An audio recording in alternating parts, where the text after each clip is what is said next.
my name is Carmen Kadir, and I'll be chatting with you on the topic of we fear what we don't know. Our brains are wired for social categorization. Social categorizations can include judging, fearing, and discriminating.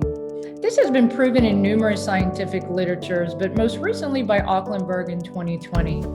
The region of the brain responsible for this is the prefrontal cortex. Putting the brain on pause to its reflective and biased activity of categorization is important. Learning to practice this pause is crucial so that we're able to force the brain to do some cross-talking.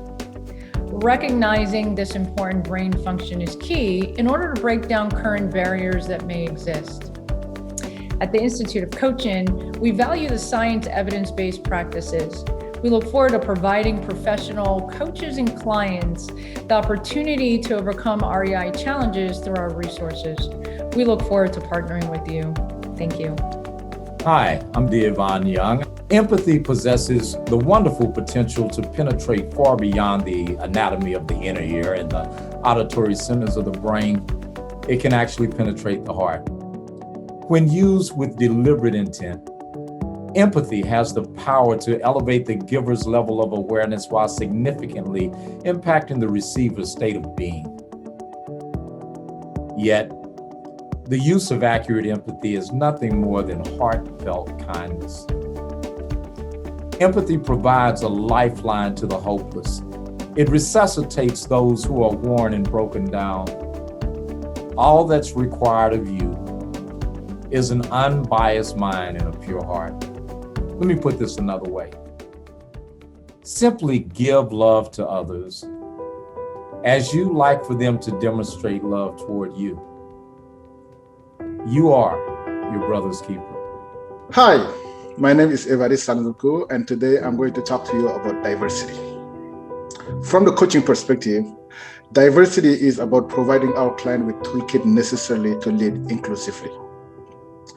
Diversity facilitated understanding of different groups, be it people, race, ability, nationality, sexual orientation, culture, or religions. It helps us see the human being before any other trait. Understanding diversity helps us develop empathy, be curious, and imaginative. Diversity helps coach to become a better thinking partner. At the IOC, we value diversity. Please partner with us for a diverse solution to diverse challenges. Thank you. Miigwech. Merci. Hughes Reese, and I'm going to talk to you about inclusive leadership. In today's workplace, diversity is or demands more than lip service. In order to positively impact creativity and to enhance employee retention and engagement, as well as to accelerate innovation, inclusive leadership is a key driver.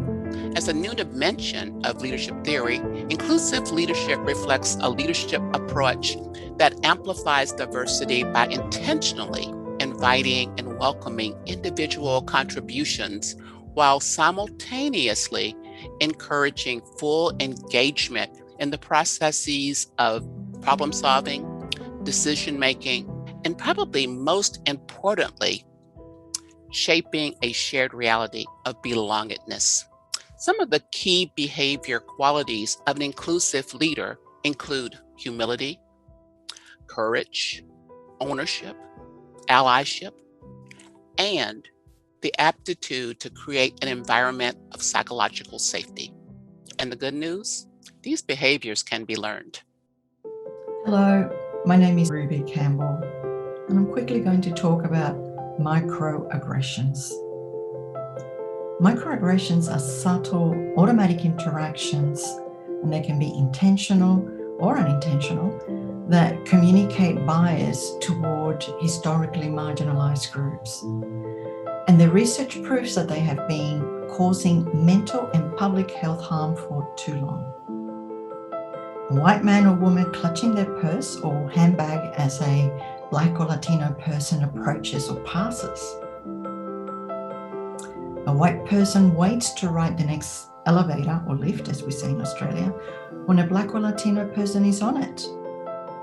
These are microaggressions. And the messages are You're a criminal, you're going to steal, you're dangerous. Coaches at the IOC are facilitating courageous conversations, advancing coaching research, and engaging clients in addressing and eliminating harmful interactions, such as microaggressions. I'm Christine Scordato, and I'm here to talk about white fragility. Even those words can provoke a strong reflex reaction to deny, defend, deflect, demand, or disengage. With credit to the anti-racism coach Kathy Kidman, I call these the 5 Ds. What happens for white people in conversations about race, racism, and the naming of inequities and harm is that most of us are hearing new information. We're hearing it in a new way, a new worldview that causes us to unconsciously feel judged or threatened. And that's kind of the point. As coaches, we have the opportunity and perhaps even the obligation to use our coaching skills to unpack our own fragility and help our clients do the same. If we don't, we maintain the status quo of racism. Hey, I'm Ivania Castro, and I'm going to talk about what being inclusive means. It means seeing all humans for what they are inside, not judge them by the color of their skin, their gender, cultural beliefs, their sexual orientation, or any other features people use to discriminate people. Individual ideas and experiences are valuable regardless of any other difference. The world is more inclusive when you are open-minded and no judgmental, and everyone is included, visible, heard, and considered.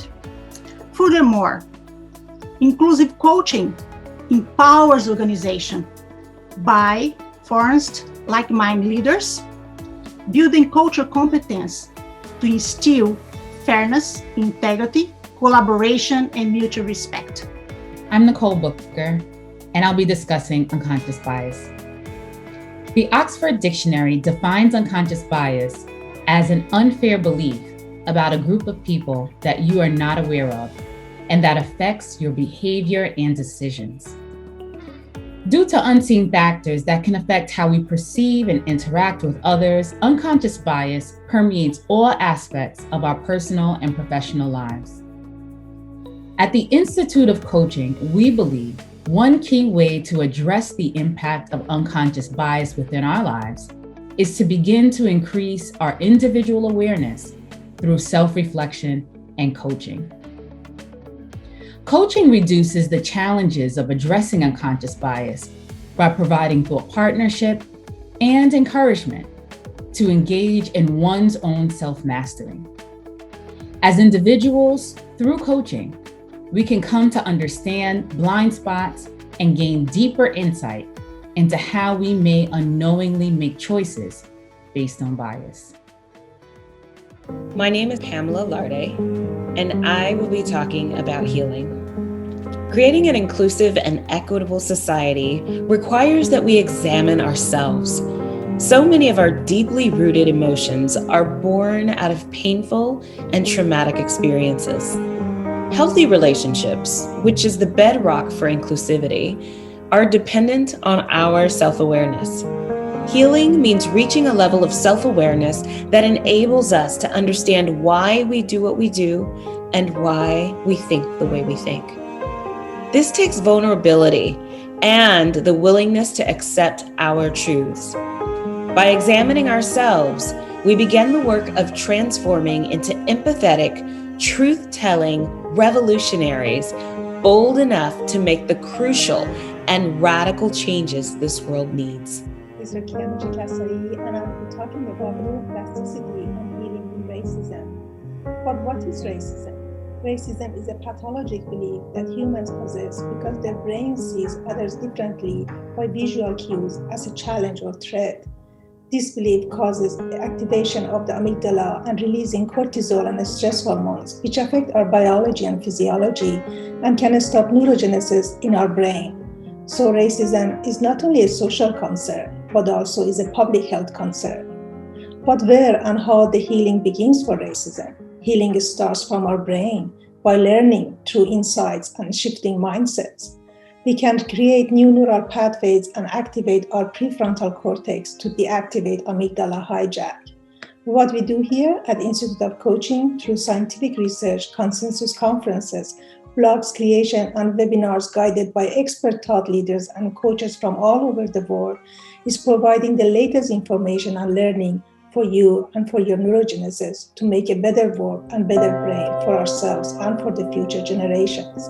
Neuroplasticity can reverse racism, and that is where the healing begins, by learning here at IOC. This is Charity Hughes. Respect often seems like the simplest of concepts to grasp. One common notion of respect is derived from the Golden Rule, which asserts reciprocity. I treat you the way I want you to treat me.